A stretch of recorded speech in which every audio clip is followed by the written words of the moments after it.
December 2005. Cincinnati Airport cuts the ribbon on a brand new runway.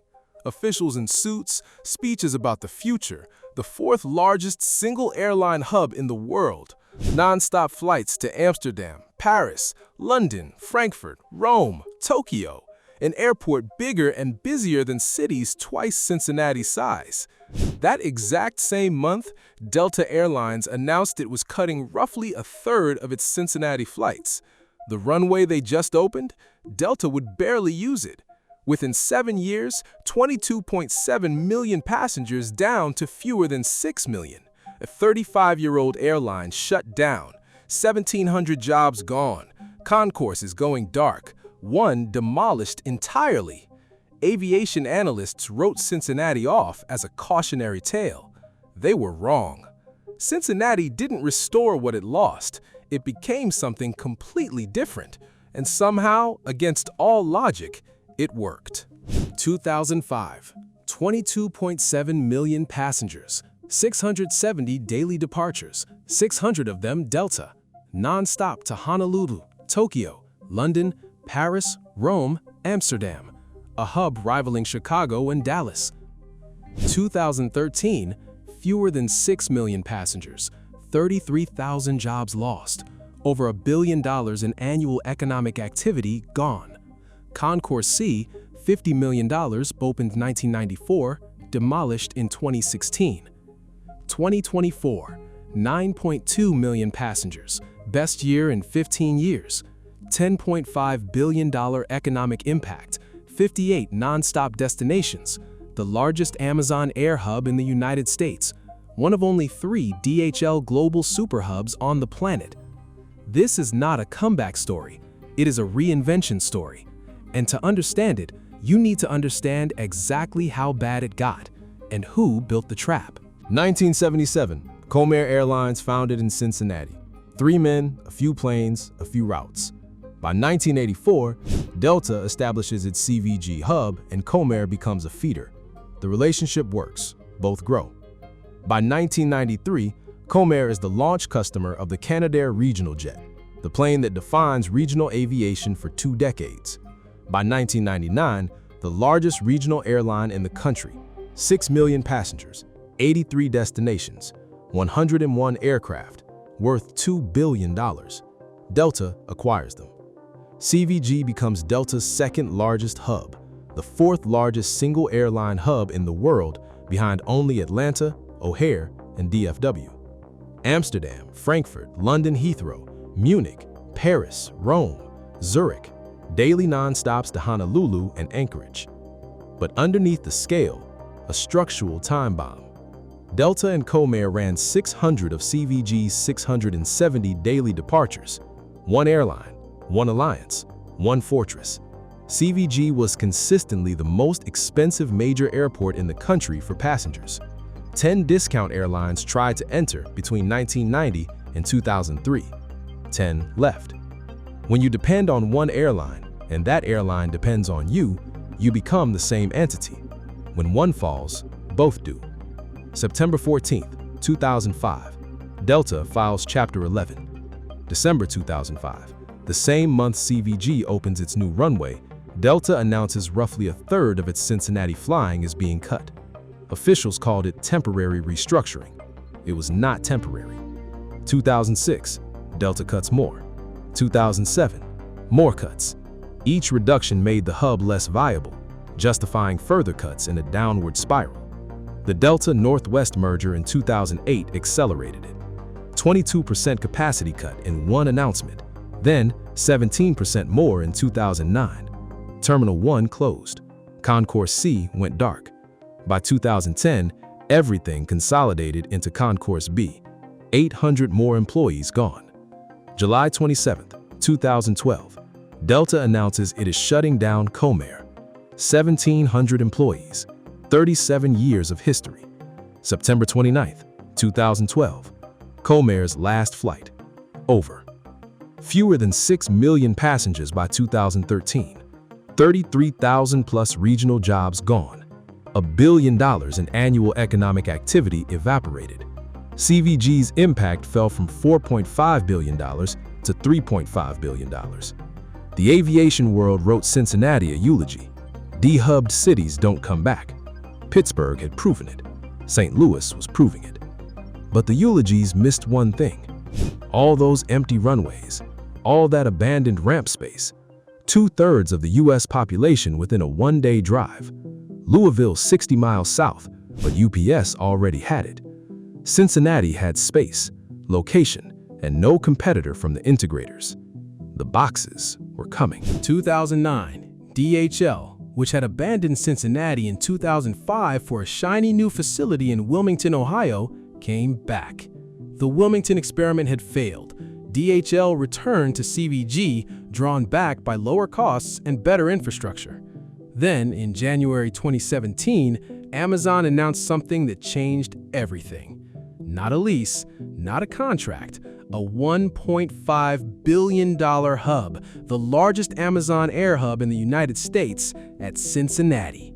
And on May 14, 2019, Jeff Bezos personally climbed into an excavator and broke ground. "This hub is going to let us get packages to customers faster," he said. "We're going to move Prime from 2-day to 1-day delivery, and this hub is a big part of that." The airport Delta built, then burned, was about to become something Delta could never have imagined. August 11, 2021, Amazon Air Hub opens. 800,000 square feet of sortation, 7 buildings on 600 acres, 2,000 jobs at opening, growing to 4,000. Amazon owns and leases 1,100 acres committed for 50-plus years. Amazon's primary U.S. hub. They chose Cincinnati for exactly what Delta left behind. Empty runways, empty ramp, location 1 day's drive from 2/3 of the U.S. population, no competing integrator nearby. Governor Andy Beshear, the Amazon Air Cargo Hub at CVG going live will make Kentucky the undisputed national leader in air cargo. Alongside it, DHL, at CVG since 1983, briefly gone, back since 2009, investing hundreds of millions since. One of only 3 DHL global superhubs on Earth, CVG, Leipzig-Halle, Hong Kong. 194 acres, 67 parking gates, 117 daily flights, 64 aircraft. October 2024, DHL announces $292 million more, a 305,000 square foot LEED-certified maintenance hangar for 2 777s side by side. Carbon neutral, operational January 2026. 300 new jobs. The infrastructure Delta left behind turned out to be exactly what the next economy needed. The passengers came back too. Not in the same way, but they came back. CEO Candace McGraw, who took over in 2011, described her strategy simply: stop the bleeding, stabilize the patient, then run a marathon. The core insight? Stop trying to restore Delta's fortress. Build a multi-carrier, low-cost, point-to-point airport where locals could actually afford to fly. 2012, Frontier arrives, CVG's first-ever ultra-low-cost carrier. 2014, Allegiant. By 2026, Allegiant had carried over 3 million area travelers. 2023, Breeze Airways, 75,000 passengers in year 1. And then the moment that announced CVG was genuinely back, June 2023. British Airways launched non-stop Heathrow service, the only non-stop UK flight in Kentucky, Ohio, or Indiana, 6 times weekly to London. The fares told the story. CVG dropped to 83 in US airport average airfare, down 19% in a year.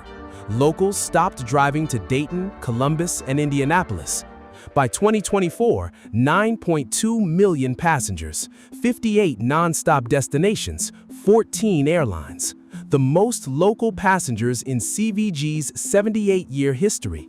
March 2026, Skytrax named CVG the best regional airport in North America.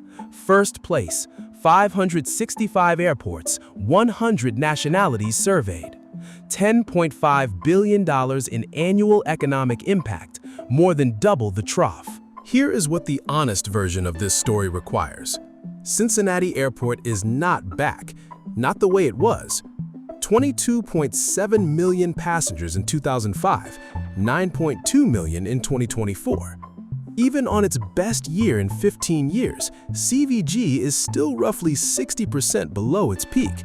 The transatlantic network that once spanned 9 European cities is now 2, London and Paris. Tokyo never came back. Honolulu never came back. 2025 was softer, 8.97 million passengers, down 2.6%. Cargo volume fell 8.9% as Amazon shifted some wide-body flying to other regions. CVG slipped from 14th to 20th in global cargo rankings. The airport that Delta built was a connecting hub, a machine for moving passengers through Cincinnati on their way somewhere else. The airport CVG is today is a local airport with cargo attached. Most of those 2024 passengers started or ended their journey in Cincinnati.